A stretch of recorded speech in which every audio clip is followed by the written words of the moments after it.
New Thought Media Network. We are a global broadcast network of positive music, media, and entertainment, inspiring humanity's evolution along the journey of enlightenment and creating a world of love, peace, empowerment, and prosperity for all. New Thought Media Network. Positively inspiring.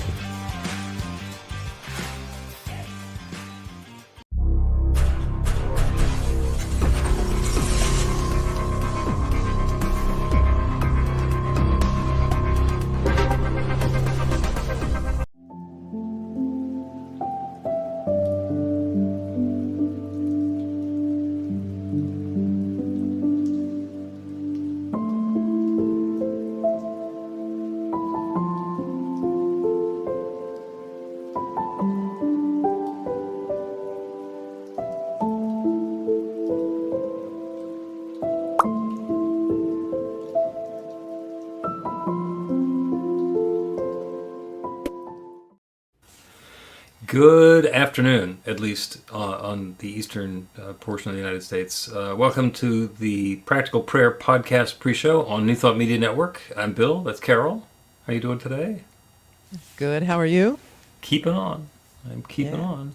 So there's lots of stuff that's going on. I had the advantage and disadvantage of co-hosting Ministers Talking Stuff last Friday morning. And usually I'm a guest, so I could just sort of surf through, but I was a co-host along with Skip Jennings, and started getting mired in the news, which is always dangerous. And then there's plenty going on in the news, and we're talking about stuff. And anyway, I'm just rambling a little bit about the fullness of life at this point. So we get together before we record the podcast episode, and we chat for a little bit. If you're watching live on New Thought Media Network, you can go to your social media and put in a comment, and we will see that over here, and we will be able to respond accordingly. If you're watching the recording, or you just want to wait, if you procrastinate, you can go to the website at bethelight.com, which is right there, be-the-light.com, and there's a section about the podcast and practical prayer, and you can put a comment in there as well. So love interacting with all y'all. And all the wheels are turning way too fast. Is there anything we should talk about before we start the podcast episode? Well, I was waiting for you to say what you and Skip were talking about. You said you talked about a whole lot of stuff, but maybe you don't have time to tell us. It's all the stuff that's in the news and the dysfunction that's going on in the world around us, and politics, and how to turn it into metaphysics and all of that stuff. And kind of led into the Sunday talk that I told you about that I did yesterday. Mm-hmm. So did you guys figure out how to do this? How to just world peace thing? How to turn it on? No, we didn't. I do find that it's difficult for me co-hosting that show because of all of the years that I spent in on-air broadcasting. I have a lot of trouble when there's an open mic using expletives. So Ministers Talking. So I just, since he was my co-host, I called it Ministers Talking Skip. And he was okay with that. Okay. Yeah, see, there's just way too much going on there. Let's start the podcast, and we can start talking about a much more peaceful topic, which is what you would come up with to begin with. Yeah. A practical prayer is a prayer that works. These discussions between Reverend Bill Marchiony and Carol Lawrence dive into the details of how it works and how to work it. Reverend Bill is a New Thought minister and the author of Practical Prayer for Real Results. Your new life begins with a new thought.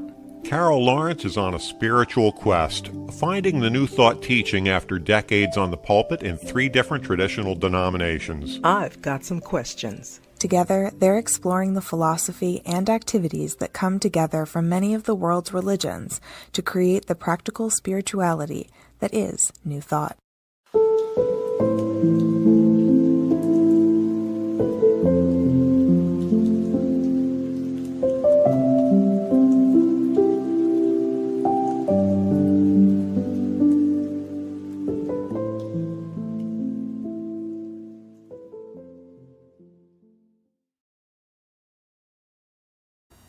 Welcome to the Practical Prayer Podcast. I'm Carol, here with Reverend Dr. Bill Marchiony.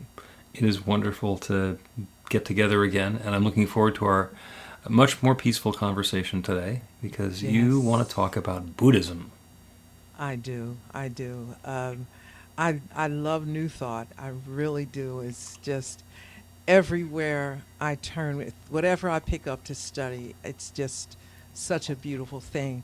But it also, I know it's a synthesis of a lot of different religious beliefs or religious orientations, and Buddhism is one of them.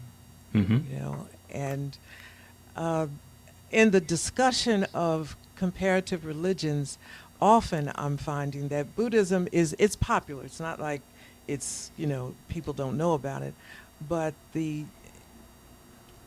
that which makes it what it is sometimes to me just gets left out. It's so important, that idea of peace and simplicity, which is, it sounds nice, you talk about it, you say okay, but when you look at the craziness that's going on in the world from whatever perspective, that part of that belief system seems to be very absent, even from those who say, oh, I like Buddhism. Mm-hmm. Yep. So I'm interested in your thoughts about how Buddhism speaks to New Thought. Okay. What's the conversation? Yeah, and one of the ways that I describe New Thought in general, and New Thought Philadelphia, which is my spiritual community in Philly, is that we're kind of the greatest hits of all the religions. So we're not necessarily inventing anything brand new for ourselves. We're putting them together in a new way. And the idea is, if you can love like Jesus and meditate like Buddha and pray like Muhammad and believe like Moses, pretty good start. And that just implicitly says every tradition has something to offer. And especially Buddhism, actually Buddhism and New Thought have a lot in common, because they're the only two that, well, that's probably the shamanic, the earth-based traditions don't have a prophet where you're following either. But there's not, these are the rules that you have to follow, and this is the guy who you have to worship in Buddhism. Mm-hmm. And the same thing in New Thought. And other religions tend to have a God out there, or a Jesus, or their prophet, or their Weisha, or in Hinduism there's lots and lots of different deities. You don't have any contact. Mm-hmm. Lots of deities. And mm-hmm. Buddhism is much more about being grounded, centered, going within, and living in harmony. Mm-hmm. And it's still not easy. It's still not easy to do. I mean, the explanation can be really simple, but just getting into one topic and diving in on a deep dive can be a big process. A big process. Just we're gonna do a lesson on family relationships.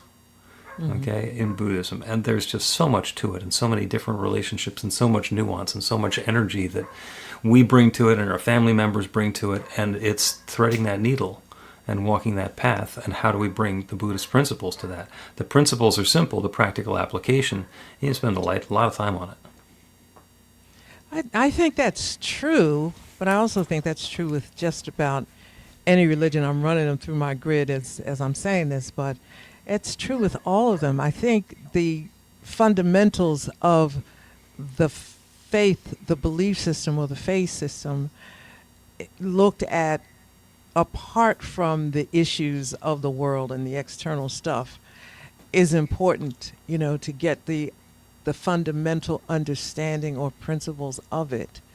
And then as life implodes and messes it all up, we have something to embrace. In other words, thinking about the problem that we have and then trying to pull in a principle to solve it, to me seems to be backwards. Mm-hmm. Yeah. The thing that attracted me to Buddhism was the idea, just a simple idea of simplicity. Yep. And I was tickled by Buddha says, the problem you guys got, you're unhappy because you want too much. Right. And so I'm laughing at that before I knew, I tried to make the application at all. And this is years ago when he said, and so it comes back to me at times when I'm feeling a sense of frustration. I'm thinking, okay, now, is this because you want too much? You know, it's just there. It's just a thought that quickly. Is this because you want too much? And I run it, and sometimes that is true. You know, but it's the foundation of these various faith traditions that are the answer, that give answers to us, for us, or supply us with answers sometime before the issues arrive. Yeah. One of my favorite concepts from Buddhism is that pain is inevitable, but suffering is optional. And, you know, part of me wants to push back and say, pain's not inevitable. I don't have to have pain. But then again, you know, in my Western mind, it's like I'm going to go to the gym and work out and get myself healthy, and it's like no pain, no gain. Well, I can't have both of those and say pain is okay here, but it's not okay there. And to me, that gives me some space to change to the topic of, well, what is suffering? And it's exactly what you were talking about. It's about having one experience but wanting a different experience. And the Buddhists can summarize, oh, you want too much. Okay, you know, this is we are living the life that we're living, and if we want it to be different than it is, we can strive, we can work, we can put our energy and attention and intention into creating a different experience of life. But if we suffer all the way through until that new experience comes along, what have we gained? Exactly. I was, as you were speaking, I was thinking about going through the issues that I'm going through with space. I have a 3-bedroom condo. It's wonderful, it's beautiful, and who would want more space, right? Except for me, who has, you know, it's the whole thing was built for women that have 2 dresses, 1 pair of shoes. And that is not the case here, right? So I have 2 garages, but one of the garages is not used for what its purpose. It's my excess. So I said, okay, you know, and I'm frustrated, and I've been here maybe almost 8 years now. And I started asking myself, okay, Carol, you want too much? So how about we look around before I get all stressed out or continue in my stressed outness? How about we take a break here and see if you want too much, based on, like, if you get rid of some things and change some things around, do that first, right? And then see if you still want what you say you want. And it just, I'm not saying that it's going to be the answer to everything, but it's better than the struggle of doing nothing but complaining, you know, and suffering. Like, what about my suffering can I relieve? Right. While I'm waiting for whatever it is, which may not be necessary if I, you know, relieve myself of this suffering. Yeah, and the question that comes up for me is, do you want too much or do you have too much? Or both, or neither? Yeah, I think it's both. Okay. I think it's both. For me, now, you know, for me it's both because I tend to hoard. So if I let go of some of the stuff that I am holding on to, I'm going to have more space. Right. So then the question is, do you now have enough since you dealt with this other thing? But, you know, all that to say that it was what I had read about Buddhism and the things that came back to me that said, let me approach it from this way and see if it makes any difference. Okay. Just a thought. Yeah. Well, I mean, there's the whole decluttering process that Marie Kondo made very popular, which is where you don't say, let me go clear out this room. It's like, all right, I'm going to take this item and look at it and say, does this bring me joy? And if it doesn't bring me joy, or if it hasn't brought me joy in some period of time, I can lovingly let it go. All right. And then when I need whatever joy I think might be coming out of that sometime, I go find another one. And if it is going to bring me joy, then why am I keeping it shoved over in a corner there underneath a bunch of other stuff? Let me put it someplace in a place of honor and let my environment attachment be in alignment and harmony with my inner perspective. And then I get to let go of a whole lot of stuff. And not just the material stuff, but the attachment to the stuff that, or the preconceived notions that I have about the stuff that's already here. Exactly. I went through that, with her. And here's what I thought for me. A lot of stuff brings me joy that I have.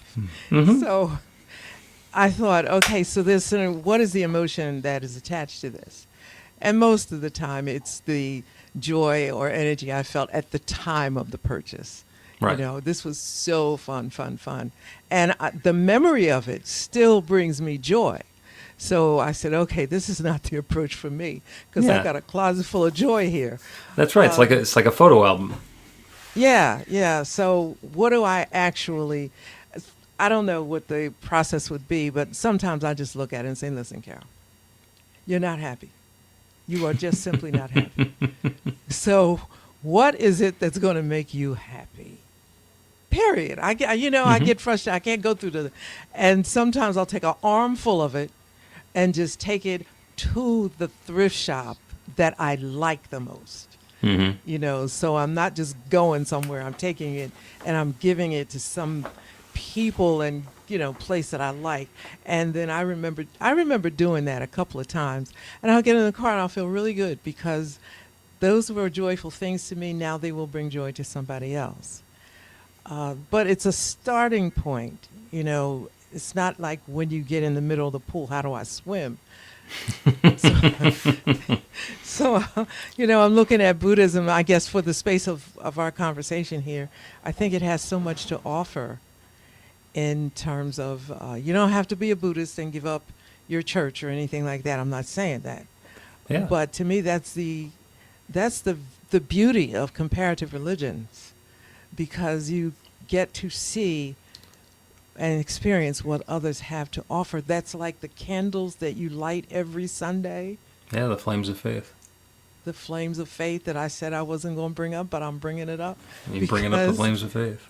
Yeah, because it is such a beautiful moment.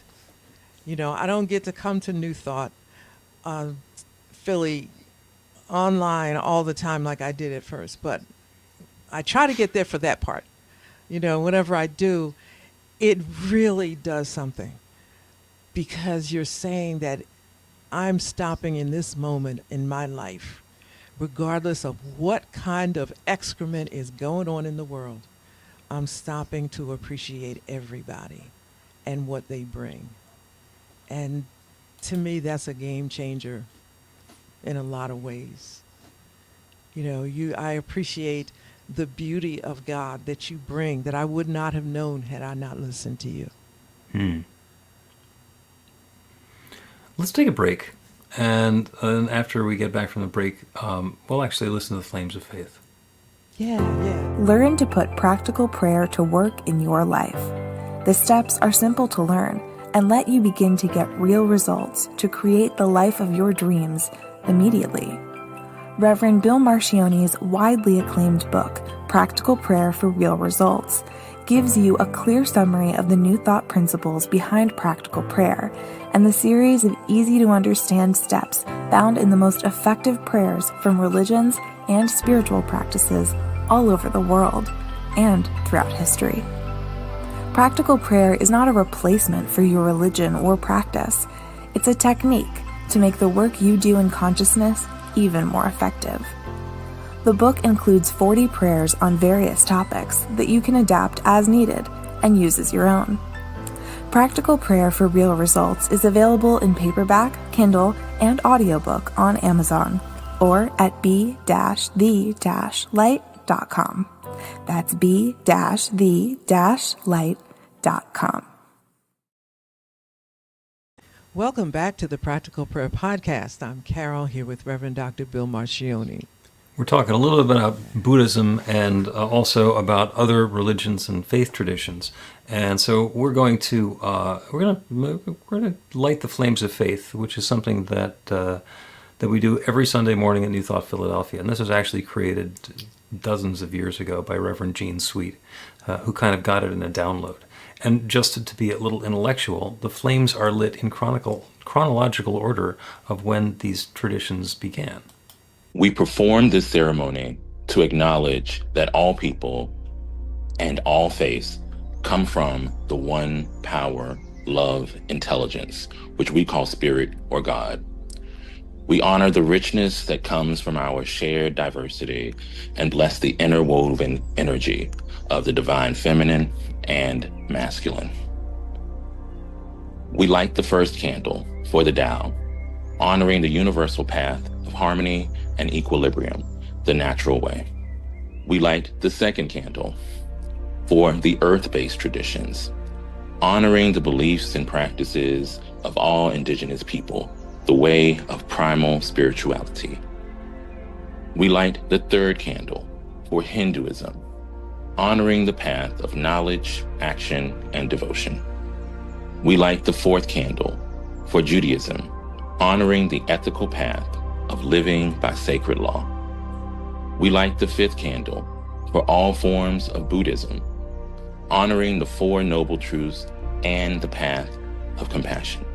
We light the sixth candle for all forms of Christianity, honoring the Christ consciousness as the path of love. We light the seventh candle for all forms of Islam, honoring the path of submission to the will of God as the highest calling.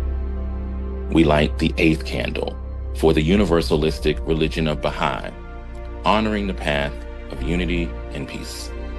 We light the ninth candle for all forms of new thought, honoring the metaphysical path of mental healing through the practice of universal spiritual principles. As we light the healing candle, please put silently into the light the names of anyone or any place you wish to have experienced the healing flame of God's eternal love.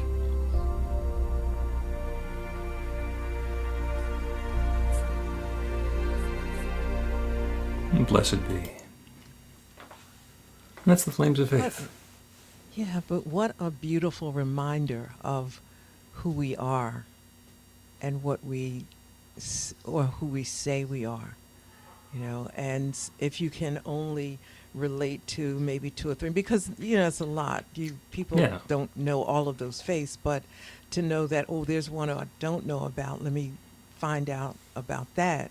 But this is who we are, you know, throughout the thread that comes throughout eternity. This is all of us. And when you think about the oneness of that, or the wonder of that, that brings you to that place of unity and oneness in your thoughts. I just, for the life of me, cannot see how there is room for hate just in that ritual. You know, in the space of that, how can there be? Yeah. I remind myself, how can I point at one of those candles or two of them and say those are the bad candles? It's like, no. No. Especially since you pointed out it's in chronological order. Yeah. You know, so this is for the lack of a better term, this is the history of how I came to be in a real sense, you know, and I'm not talking about, reincarnation or anything like that. This is the path of God that God has taken throughout history, and here I am. I happen to enter in at this point, but I still have the freedom to visit or stay with any other that I desire. You know, it's just so amazing. Yeah. And I like watching through that progression and realizing that there are multiple deities in the religions up until Judaism, which was the first one that said there's one God. And then Christianity was based on Judaism. I mean, they share a testament. And then Islam came along and said, all that scripture is perfectly good, and that all the other stuff is true as well. And how do we cultivate that richness and build upon it? And the people who invented the religions knew this. And their followers sometimes have forgotten. Unfortunate. Yeah. Yeah. There's so much division because this is my candle and that's your candle and this Right. is, hello. They're all lit by a flame, which is identical. There's just no getting around the oneness of this all, But Yeah. don't I've- let me go down that road because You can. I'll take you down there. I've been involved periodically over the last 5 or 6 years with a group called Interfaith Philadelphia, and a friend of mine is an interfaith. Actually, it's a couple. They run an interfaith community in Southern California, and getting into interfaith is kind of like getting into the broader New Thought organizations. Like there's the Centers for Spiritual Living over here, and there's Unity over there, and there's a Universal Foundation for Better Living and Divine Science, and there's a lot of different ones. And if you only know about one of them, you think the other ones are different. And as soon as you start learning something about two of them, you start finding the common threads. It's like, oh, well, this is exactly like that, except, this thing. There's some key differences between Judaism and Christianity, and a couple of key differences between what Judaism was teaching and what Jesus claimed that later turned into Christianity, where other stuff got added onto it as well. Well, that's a big melting pot of interesting stuff because it depends on who's telling the story. From a perspective of Judaism, it is not a shared, religion. What are you guys doing here? Like trying to latch on to our stuff. That's right. Yeah. No, we think So it the depends. Messiah is still coming. Yeah, and That's the difference of opinion. so and then and oh goodness, we could do a whole thing on this one. But then I'm thinking at times we have such audacity to have attached ourselves to this and demand and then try to claim it so based on a portion of scripture that doesn't even reside in their sacred text. What? You know what I mean? So I'm not mad at anybody. What I'm doing is understanding the tension between the two and saying, you know what, I get it. I can see this. Is there a way that we can work this out? But trust me, I see you're upset. The things that we can manage to argue about, that we have no idea about. I'm convinced that I am right. And that's fine. That is perfect. That's where faith lives. And in every spiritual practice and in every religion, faith is the cornerstone. Faith is the belief in things unseen. But for me to sit in my faith and get to the point where I'm believing in something unseen and insisting that somebody else believe the same thing, even though I haven't seen it and they haven't seen it, instead of the unseen thing that they're having faith in, it's just like that's having a fight where there's nothing to fight about. Is it our ego that needs to be right regardless of the facts, even though the facts may be this, that we don't have all the information? That's a fact. Maybe that's all we've got. So does the tension there mean that no matter what we have, what I have is it? It's an ego thing. It's not a God thing based on any kind of facts or truths or half-truths. Right.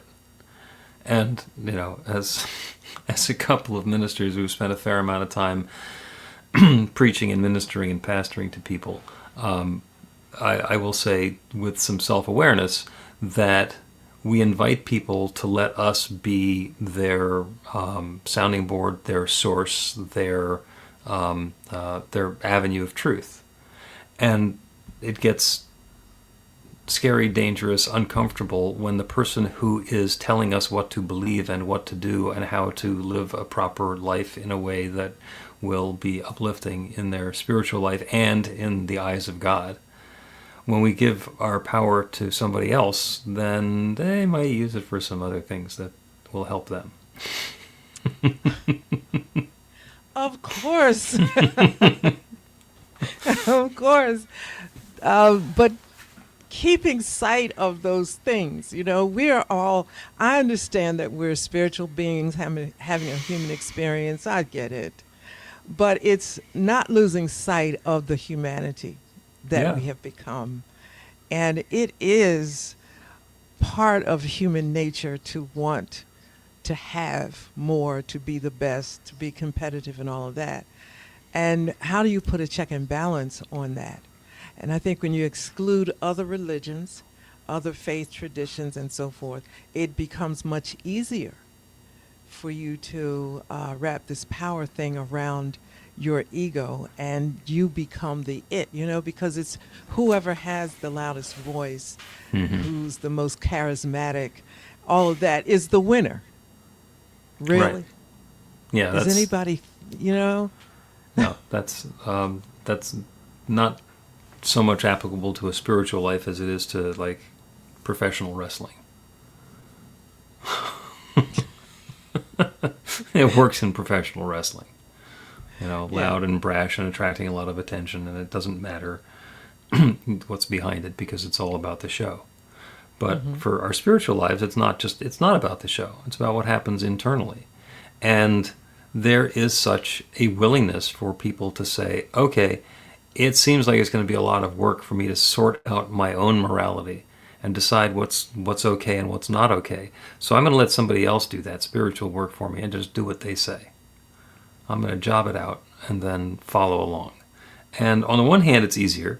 And especially if there are some convenient ways like, oh, if you didn't get what you were praying for, it's because God didn't want you to have it.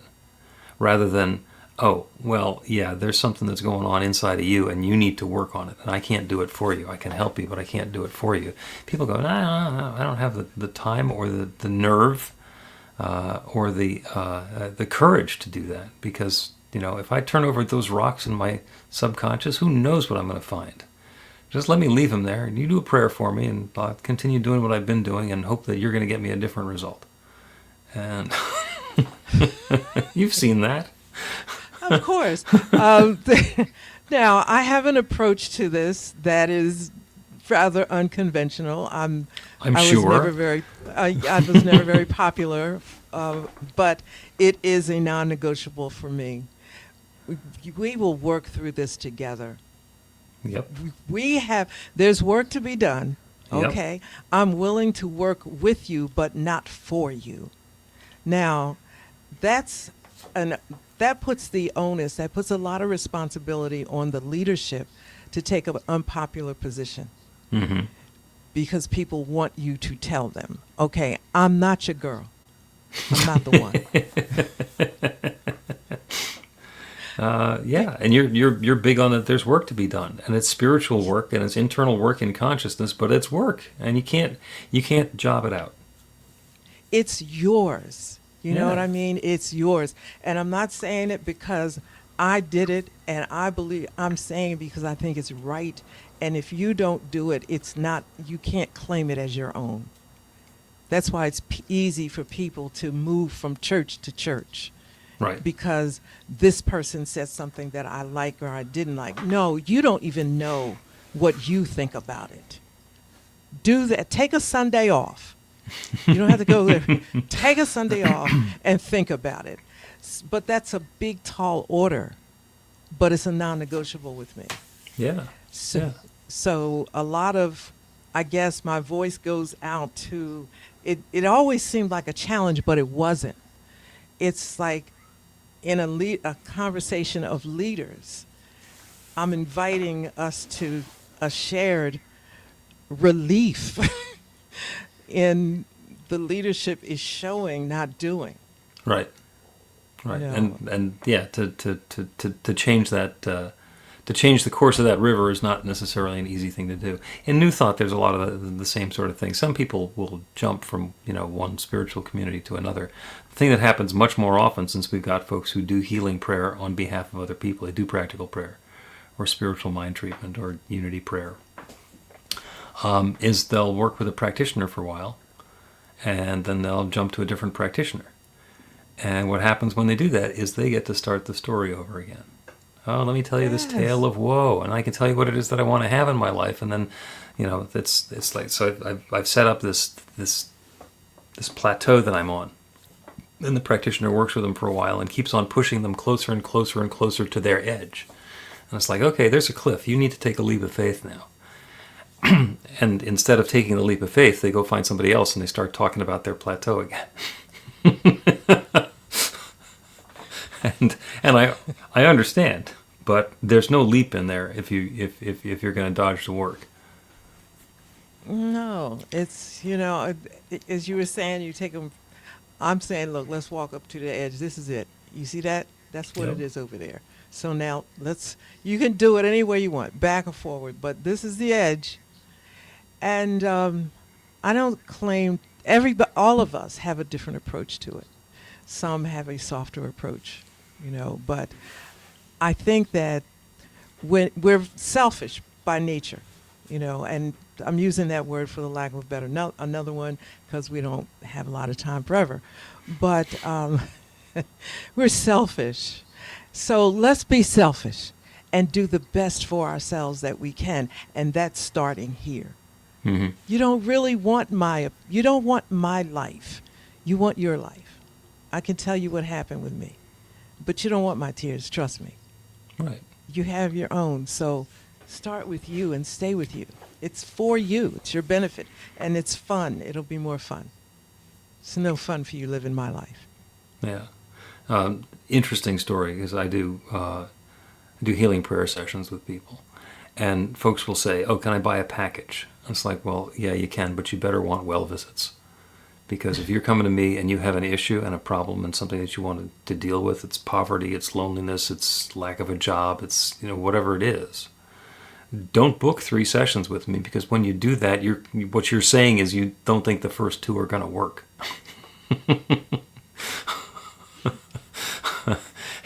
And the other thing that's happened is, people have done like the well visit package, and they come in, and after the 3rd visit, they're not showing up anymore because there's been a transformation in their life. It's like, oh, I'm onto something completely different here. And that lifts me up, and it's wonderful. And it was also not lost on me that this is exactly the opposite way that a therapist works. The therapist is like, okay, somebody's going to come in, we're going to start talking about their story. I've got, once a week meetings for 7 years, and, it becomes an annuity. And for me, it doesn't work that way. No.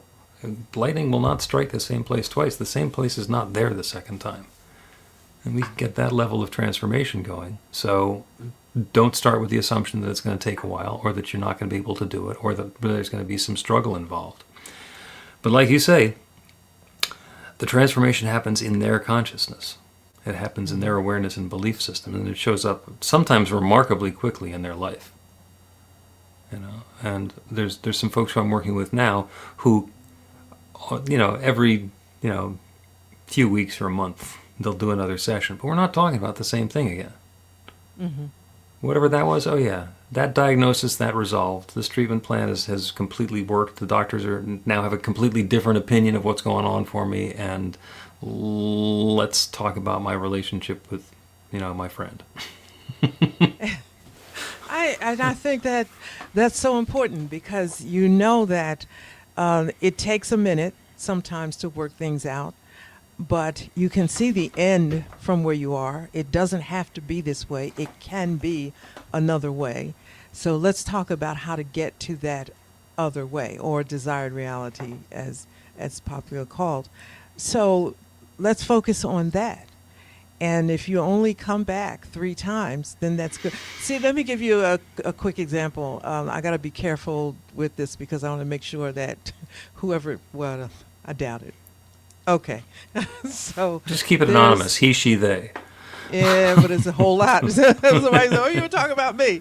No, but I used to do conferences with. I would be on the thing, and you do the altar prayer and so forth. And I got to know certain people. You see certain people every year, Mm-hmm. and they would want me to pray for them, and fine.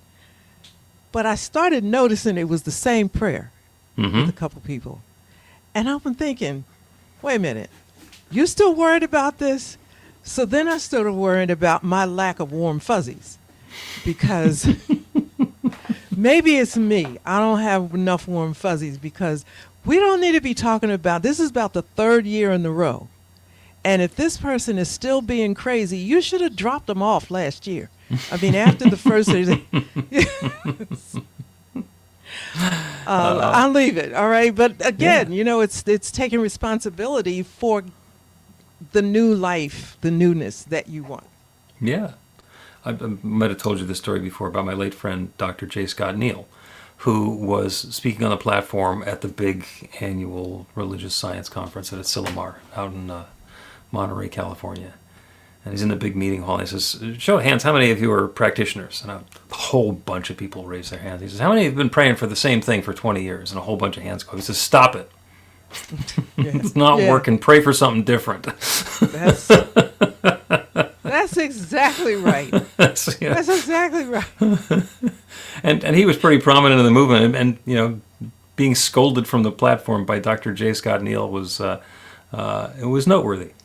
That's because it's true. Yeah, stop it. You're wasting your time. You're not going to change anything, then just stop it. Let's take another break, and we will do a prayer based on three of the most powerful little words that I can imagine. Get inspiration in an instant. God calls are the gentle and uplifting moment of truth to help you remember that the bright light of God's love is shining right now as you. It's your God Call with Reverend Bill. Start your 2-week free trial today, and you'll get a phone call 4 times a week from Reverend Bill with an uplifting half-minute message filled with insight, wisdom, story, and fun. Let your light shine. You can answer the call to listen to it live or let it go to voicemail so you can hear it later. After the free trial, your subscription is just $5.95 a month. The details are at godcall.org. God calls are disruptive, intentionally. Whenever you write something, put on a gold star. They take you away from your routine to remind you about the truth of who you really are. They come at random times between 8:15 a.m. and 6 p.m., so you won't be expecting them. And somehow, the message is exactly what you need to hear at the time. Magic is loose in the world. It's a moment of motivation in the middle of your day. Find out more and start your 2-week free trial now at godcall.org. Welcome back to the Practical Prayer Podcast. I'm Carol, here with Reverend Dr.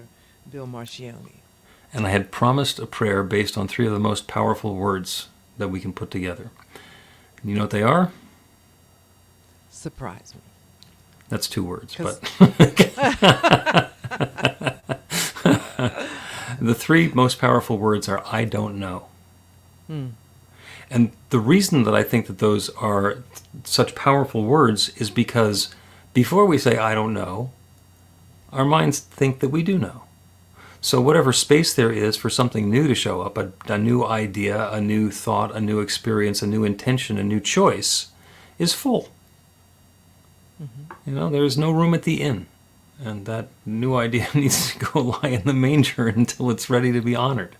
So if there's something that's going on in your life where there's some confusion or befuddlement or something that you want to be having happen differently and it's not, that's where this prayer becomes powerful. We get to say, I don't know. I don't know.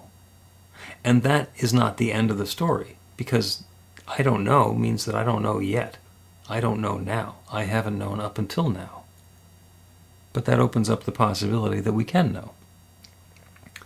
So if there's something specific that you want to know that you don't know, bring it to mind. And if there's just an overall tendency of gripping on to what you think you know and letting that control what you're doing next and squeezing out the possibility for something different, bring that to mind. Take a deep breath. Let yourself be filled with that idea of what it is that you want to know. And then breathe out and acknowledge, I don't know. And in that out-breath, we're surrendering, we're releasing, we're letting go. And notice that that exhale leaves you ready for another inhale. Breathe in and be inspired. That new idea is ready to fill you in the same way. And again, surrender, let go.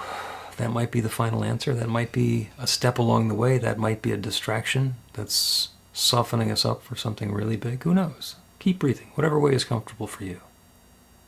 As we turn our attention away from the situation or the circumstance or the topic that has had us stymied up until now, acknowledge, I don't know. I don't know. I don't know. But I do know that there is an infinite intelligence, one limitless creative power. I call it God or nature or spirit or the Big Bang, the source, creator, whatever it is that I call it. It is that one which has been sharing itself as every aspect and facet of its creation since the very beginning of time.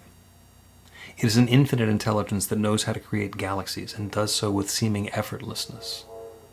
Everything that exists everywhere, every planet, every particle, every person, every moment, everything is that one taking its own specific and particular form. So I know that that one has been recombining and evolving and unfolding itself as every part of creation since the very beginning of time. It's doing that right now as me, as each one who is listening to this practical prayer. I know that infinite intelligence is guiding all of this unfolding. And so what I do know is that that infinite intelligence can reveal to me exactly that which is mine to know in the perfect, very clear, very understandable way at the perfect moment. In a way that's unequivocal, unquestionable, clear, and actionable. With that new idea, with that new knowing, with that new inspiration, I am able to take the next perfect steps and participate in co-creating this next experience of goodness. I don't know. And I don't know is making way to know something different. And that new knowing, that process is unfolding right now for each of us in our own way. For all of us. Wisdom and insight, guidance, understanding, and peace of mind through the entire process is unfolding now. I am so grateful for the good that's happening. I'm so, so grateful for the willingness of each one here to engage in this process, to let go of the ego attachment to thinking that we know what it is that we think we know, and to make room for something new. And so with gratitude for all of this good, I speak this word of invitation, of intention, of opening. I release it into that creative law that creates everything, that one divine mind that has been creating since the beginning of time. And I know it is creating this goodness as us now. And I let it be. And so it is.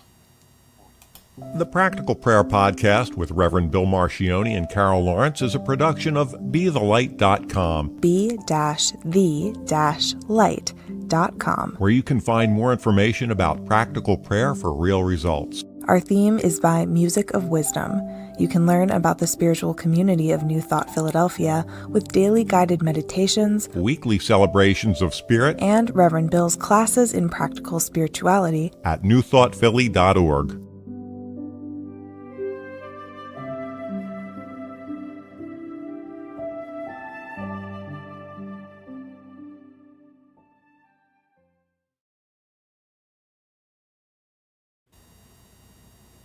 Thank you. That was nice.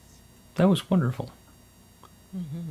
Yeah, I love getting into surrender, and that's so Buddhist. I don't know. I haven't let go of the thought that I know. Here we go. Yeah. Let's see what happens. Liked you. Yeah, that was really good. Felt like we covered a lot. We did. We covered an awful lot on that one. So, and thank you to the folks who are joining us on New Thought Media Network. It is wonderful to have you with us for this the pre-podcast and post-podcast program. And again, you can put a comment into the social media, or if you're watching on the recordings, you can go to the website, which is BeTheLight.com, be-the-light.com, and we will respond accordingly.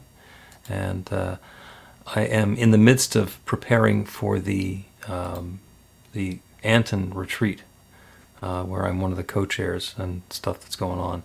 So I'm going to dash. We're all going to dash. Dashing is a thing. But thank you again, Carol, as always. My pleasure. And I'm going to be traveling in Troy, New York next week. But let's see what happens when we do a podcast episode from the road. That'll be fun, Oh, we'll see. of course. It's all good. So thank you for being here, and we're going to go out with one of the promos for the Anton Retreat. What I love about Anton is the community, the people. I get to come here every year and pick up right where I left off with so many wonderful soul-centered friends. This is our first time here, and I can't tell you the joy I've felt listening to the wonderful words of the people who are teaching us and sharing with us. I've enjoyed every topic that's been talked about, and I've enjoyed the people. They're knowledgeable, they're loving, and it's a great space to spend a few days for yourself and for others. You feel the love. It is literally palpable. Hi, I'm Reverend Dr. Jerry Troyer, Board President of the affiliated New Thought Network, Anson, speaking to you live and direct from Unity Village outside of Kansas City. We are a beloved spiritual community, and we'd love to have you join us. So if you're thinking about it and you'd like to have a deep dive into your own soul and connect with others that are doing the same thing, then you might want to consider coming to the Anton Retreat next year in 2025 here at Unity Village. Peace and blessings to you.